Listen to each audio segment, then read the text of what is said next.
everyone, and welcome back to Rise with Sarah Sincotta. I am your host, Sarah, and today I have a special guest joining me, a high-performing business development manager here in Melbourne, Victoria, Stella Rose. Thank you so much, Stella, for joining me. Thank you for having me, Sarah. I'm so excited to be here. I am so excited for you. Firstly, Stella, a massive congratulations on winning the Business Development Manager in the property management industry in 2023. I want to give us some insights into how you felt about winning that award last year.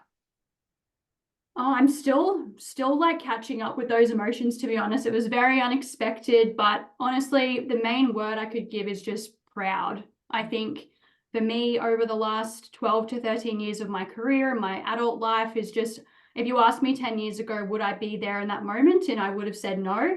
So I'm really proud of myself for all the work I've put in, all the relationships I've built, everything I've achieved that obviously reflects being at that level. And I'm just really proud of myself in every way.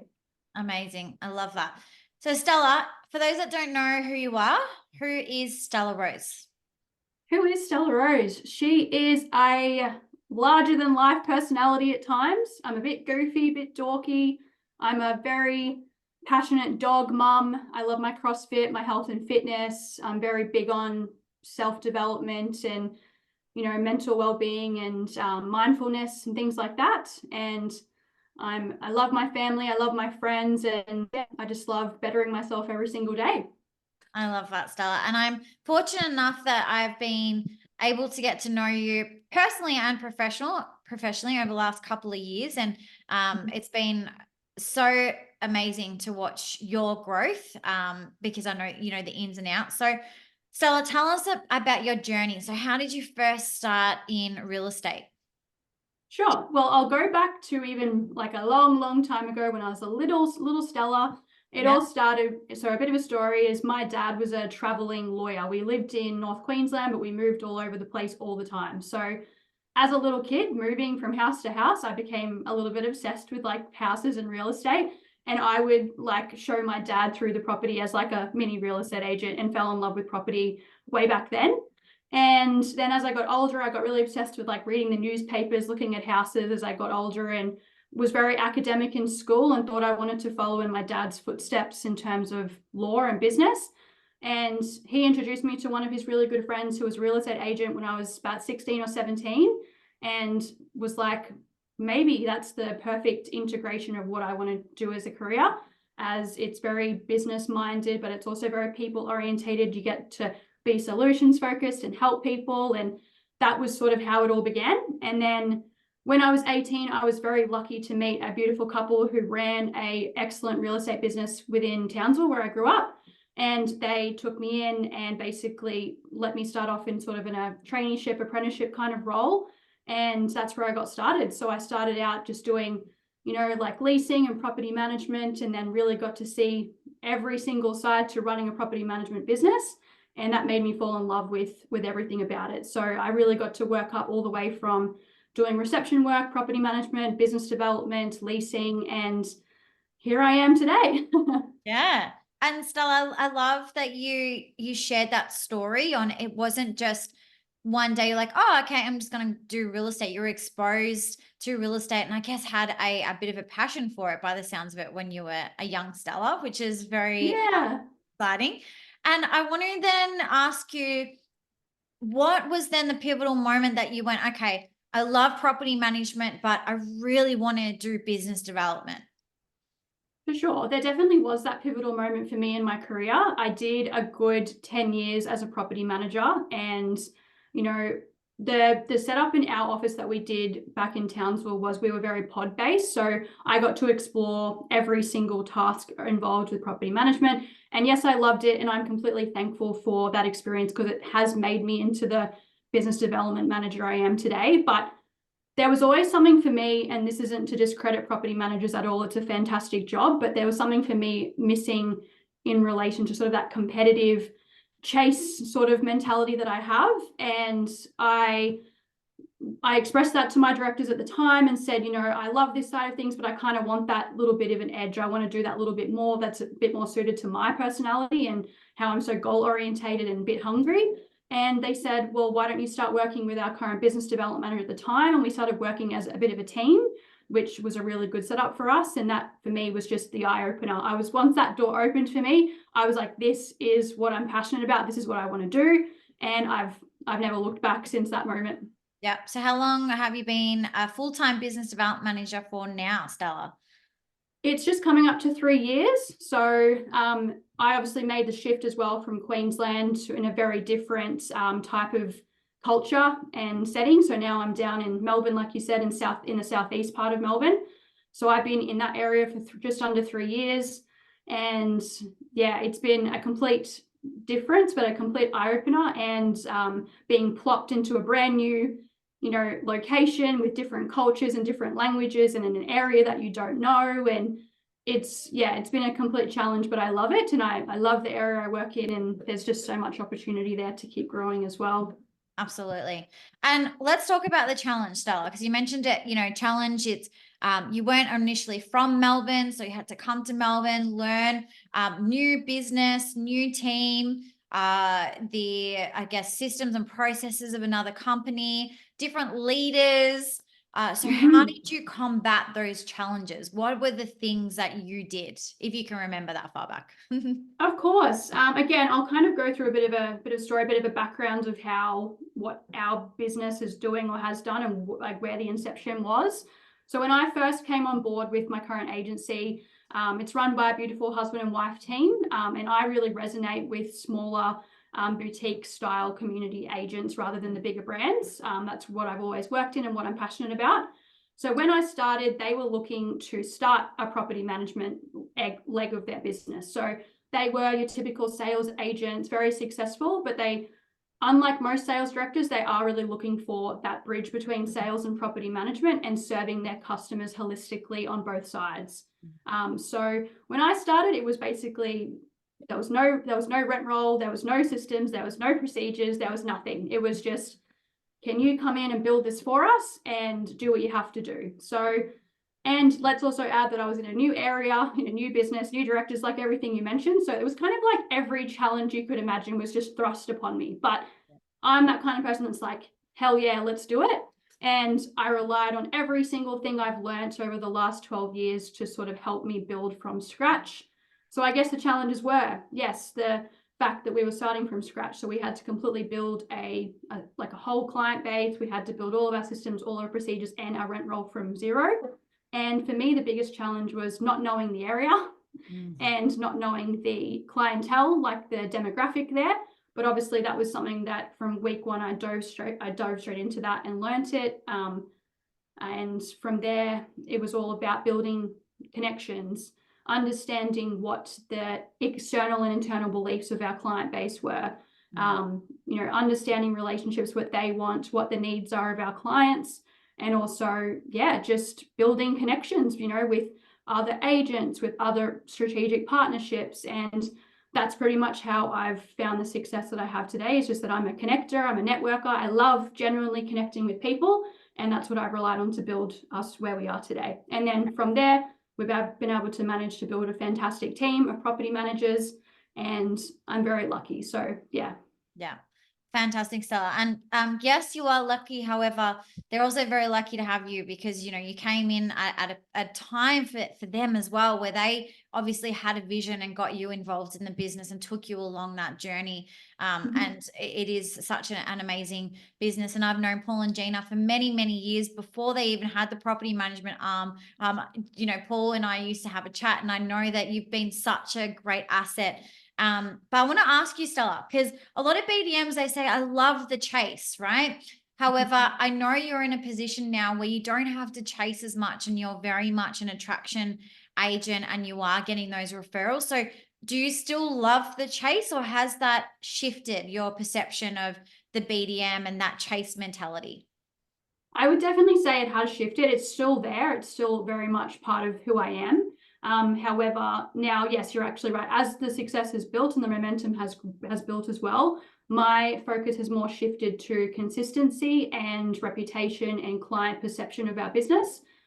We have a very strong why, and how we operate things, what we're about, and what we're setting out to achieve. And I guess putting out that kind of energy into the universe or into our community does attract a kind of person towards you. So for me, it's about, now instead of so much the chase, but just reaching out to how many people I can in per day, how I can help them, and how I can sort of filter that culture and attitude through our team as well.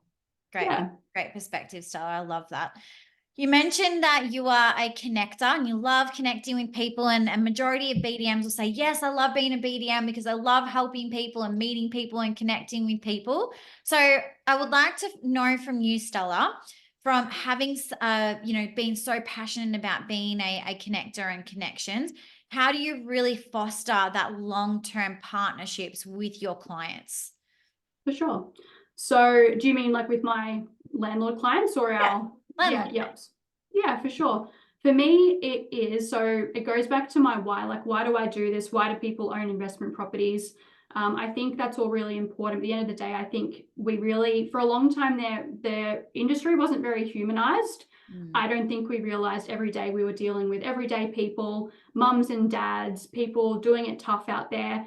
And I think because I come from a place of empathy and generally trying to be solutions focused with my clients, is that comes across in a very genuine way, which is pretty much why I get out of bed every single day. So I think it comes, rather than always just being about business and getting, and trying to get numbers on the board and, earning money, which although it's important, it's why we all do it.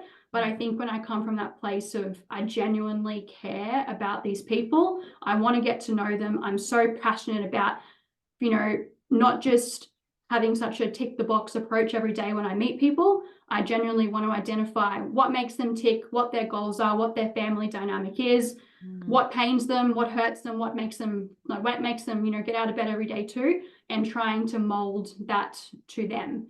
And through that, I create genuine connections. I know these people well. I know what their passions are, what they do for fun, what they do for work, everything that makes them them. And then through that, tailor our property management approach around that. So I think people come to me and stay with me because I genuinely care about them, and I love that side of my job, and that I get to bring that to my role every day. Yeah, I love that, Stella. You're the embodiment of Rise and the Rises for sure. And you mentioned the care and humanizing the role, because I think it's so important for business development managers. And there has been this stigma, like we're sales agents. And I question being like, well, you're not sales agents because it's not transactional. You are having to really take them on that journey of that partnership, which is essentially what you're saying, Stella, that you instill those behaviors with your clients so that they're in for the long run. You're getting them to know them on a professional level and a personal level to really have that tailored approach. And I think that that's so important now for where the direction's going in property management. Do you agree with that? I definitely do. And one thing I didn't mention before is education as well. So again, I think we assume because we do this every single day, we know the legislation, we know our processes back to front, that other people do as well. But they don't. They don't have any idea apart from maybe what they see online or in the media.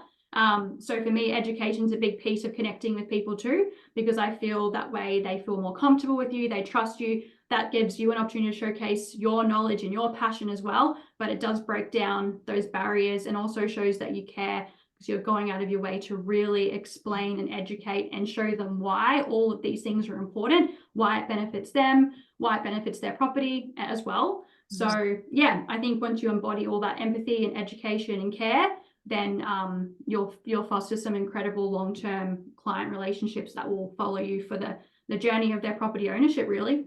Absolutely. And Sally, you're such a humble person, but you are a very high performing business development manager, and you have faced some diversity and some highs and lows as well. Whilst you've been climbing your success ladder as a BDM, you've had to overcome some personal challenges in your life as well. So we look at, life and work, and it's typically segmented into that, life is life and work is work. And, my philosophy on that, it's like, it's integrated.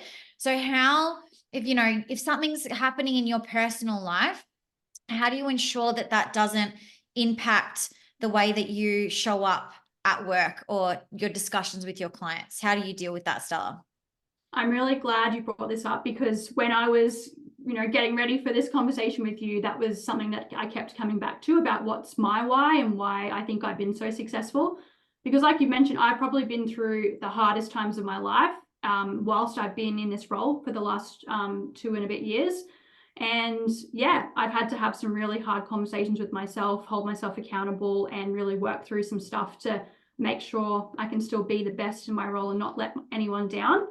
So in saying that, I think for me, like when we talk about, personal development, self-development, self-care, for me, that actually, I almost always look out of industry for those sorts of resources. And the reason for that is I think if you want to be the best at any role that you do, it comes from in here first. You don't have to be, the most knowledgeable BDM property manager in the world, but you have to be your best self. And for me, it's about daily practices, really getting down to the root of what you love. And if you're creative or you're musical or you're athletic, like make sure that daily, or if not weekly, or as much as you can, you're doing things that make you happy and, kind of ground you and bring you back to earth. So for me, I'm a really routine person. Without routine, I kind of spiral a little bit. So for me, it's all about daily practices, like how I start my day. If I start my day in a great way, I know I can turn up to work feeling centered and whole and my best self. So for me, that's, I know it's very similar to you, Sarah. I love to walk in the mornings.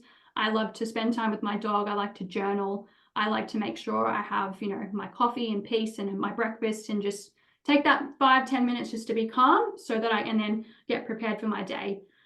Fitness is a huge part of my routine that keeps me really centered. So making sure I make time for those sorts of things, spending time with friends and really connecting, reading my books. I know there's a bit of a hype around this stuff, but things like ice baths and things like that, they really center me and make my mental resilience at the best it can be. And yeah, just making time for all those things, really connecting with yourself, knowing what makes you happy, and making sure you make time for that. Because when you are your best, you're going to turn up the best for your clients. It's when you're going to be the sharpest mentally, you're going to be the most confident, the most happy, and that's going to really exude through your pitches and through your conversations with your clients and your partnerships and your team. For sure. Yeah. Oh, Stella, you've come such a long way. I love it. And it gives me chills, because it's so important what you're saying. And I always talk about that. I have this analogy, it's I'll take care of me for you. And it's filling our own cups first before we can fill other people's cups. And especially in a business development management role, we're dealing with so many stakeholders. We've got our team of our property managers or leasing consultants, sales team, the directors, then we've got our potential clients, and that's segmented into different personalities and different kinds of investors. And then we've got our referral partnerships, and they've got different businesses and different personalities. So it's, we need to be really clear on who we are as individuals, so that we can truly connect with others in an authentic way. And that's what I love about you, Stella. You're so clear about who you are, your values, your setbacks or obstacles that have happened in your life and the lessons that you've learned from that. So, and what I love is that if you're going through a moment, it will just be that. It'll be a moment, and you know how to pull yourself from that moment. And I think that's what helps you become resilient as a business development manager.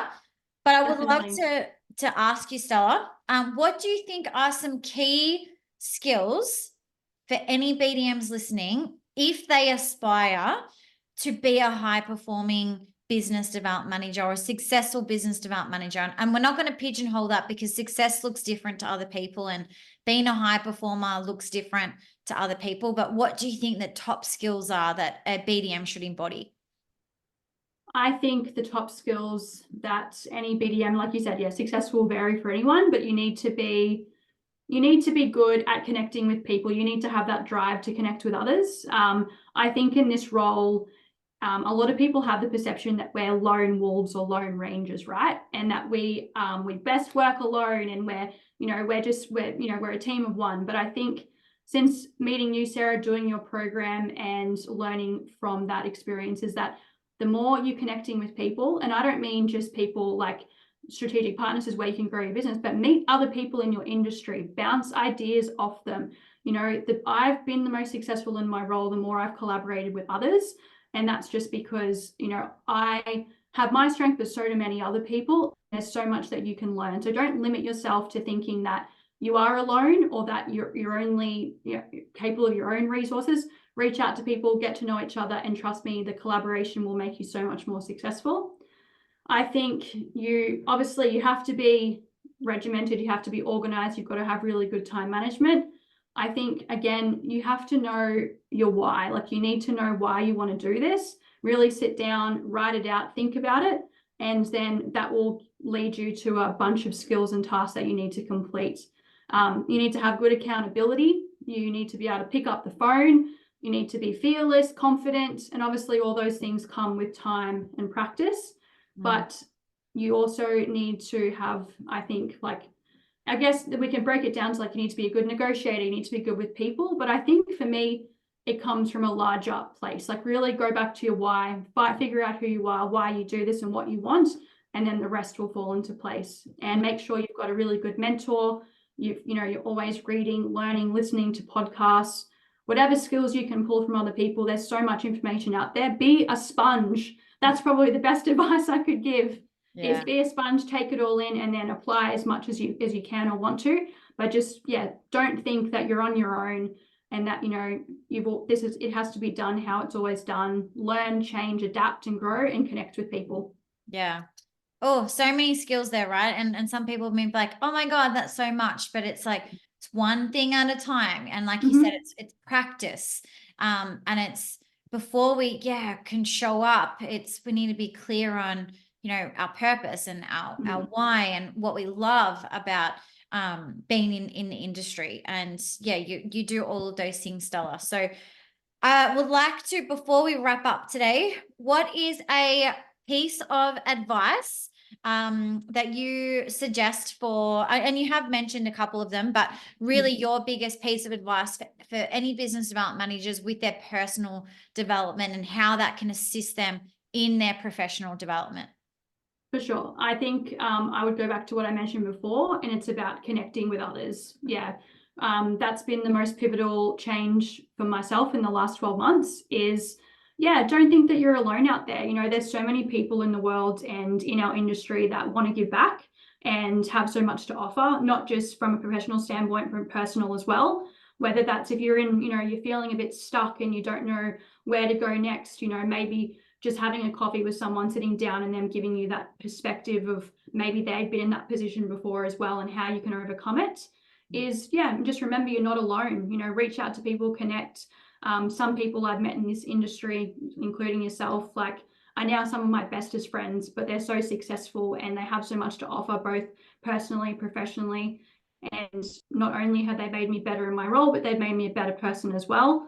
So that would be my biggest advice is you're not alone. Connect with people, get on Instagram, reach out to people, ask for a chat on the phone or have a coffee, and you'll be much better off for it. And, you know, get on the podcasts. You know, don't always have to listen to everything in industry. You know, Simon Sinek and Steve Bartlett are my two biggest idols, and they have so much to give to when it comes to like personal and professional development. So find those people that you resonate with, that can help you with your mindset and your goals, and make sure that you stay consistent with those sort of practices, and you'll be better off for it. I love that, Stella. Find your tribe. Yeah, exactly. Yeah. And what is Stella going to be celebrating at the end of this year? What will she be celebrating? I would say personally, there's been a lot of things that I've changed in my life at the first start of this year. So I'll hopefully be celebrating, a much better, stronger version of myself. And I'm really proud of myself for the changes I've made. I'll be celebrating a lot of growth in our business this year, my team growing, and all of the achievements that we've accomplished so far. So I'm hoping to hit, a numbers goal, which, is always something that we all want, but I think it's bigger than that, is just how much we've grown and made a statement in our community and our marketplace, our team growth, and just all the positive that's to come, I hope. You will. Not hope, you will. Stella, you will be. I will. I will. I love that. Stella, there's just so much takeaway from today, but I think you know, the biggest takeaway for anyone watching is just how humble you are as a business development manager, how purposeful you are as well in your role and in your life, and just the energy that you bring in humanizing that business development management role, because that's one of the reasons why I absolutely love you as a person, not just as a BDM. So for anyone that would like to get in contact with Stella, I have popped her details in this description below. Stella will always be up for a chat and a catch up. Yeah, always. She's the connector. Once again, Stella, thank you so much for coming on today. Thanks for having me. Pleasure. See you, everyone. Keep rising.